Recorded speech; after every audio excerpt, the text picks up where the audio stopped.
Ciao a tutti, oggi realizzeremo assieme delle morbidissime e favolose castagnole di ricotta e arancia, senza uova, senza burro, senza olio e senza lievitazione, eppure talmente soffici che si sciolgono in bocca e si preparano veramente in pochissimo tempo.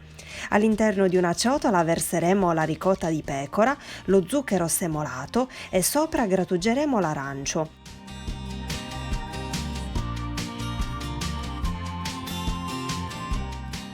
Inizieremo a mescolare con la frusta a mano energicamente per ammorbidire bene la ricotta e creare una cremina. Ecco, vedete la consistenza?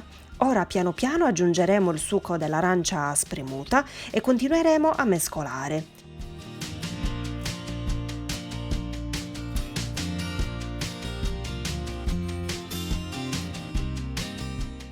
In un'altra ciotola mischiamo il lievito per dolci con la farina e poi setacceremo entrambi sopra il composto. Nel frattempo amalgamiamo con la frusta a mano finché non otterremo una consistenza bella densa. Allora continueremo ancora per qualche minuto con un cucchiaio in modo tale che ci venga meglio mescolare. Copriremo con pellicola trasparente e riporremo in frigo per 20 minuti. 5 minuti prima mettiamo l'olio a riscaldare e per verificare se ha raggiunto la temperatura desiderata immergiamo il manico di un mestolo di legno. Vedete tutte le bollicine che si creano attorno? Ecco, allora vorrà dire che è bello caldo e pronto.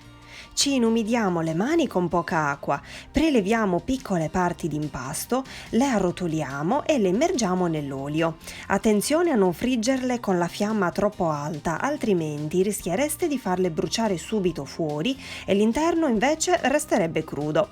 Io faccio sempre così. Una volta che ho verificato la temperatura dell'olio con il manico del mestolo, al momento di immergere le palline abbasso leggermente la fiamma e tengo quindi la temperatura costante medio-bassa per tutto il tempo della frittura. Le nostre castagnole dovranno cuocere da entrambi i lati finché non saranno di un bel colorito brunastro. Quando saranno pronte le scoleremo su carta assorbente e poi le arrotoleremo nello zucchero semolato. E voilà, prontissime! E qui ne manca già qualcuna, quasi quasi non me ne restavano per fare la foto finale. A casa hanno sentito il profumo e me le hanno subito rubate e quindi attenzione perché sono talmente buone che creano dipendenza, come le ciliegine, una tira l'altra.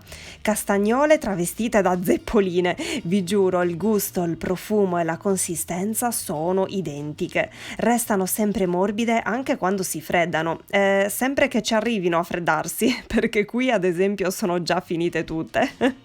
Anzi è rimasta solo questa povera superstite che fra poco si sacrificherà per la gloria e finirà dritta dritta nel pancino di mami.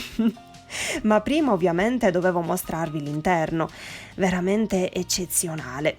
Anche se sono fritte, sono super digeribili e leggerissime. Vi consiglio assolutamente di provarle e ve ne innamorerete senz'altro. Spero tanto che questa ricetta vi sia piaciuta, vi mando un grosso bacio e ci rivediamo ai prossimi video. Ciao!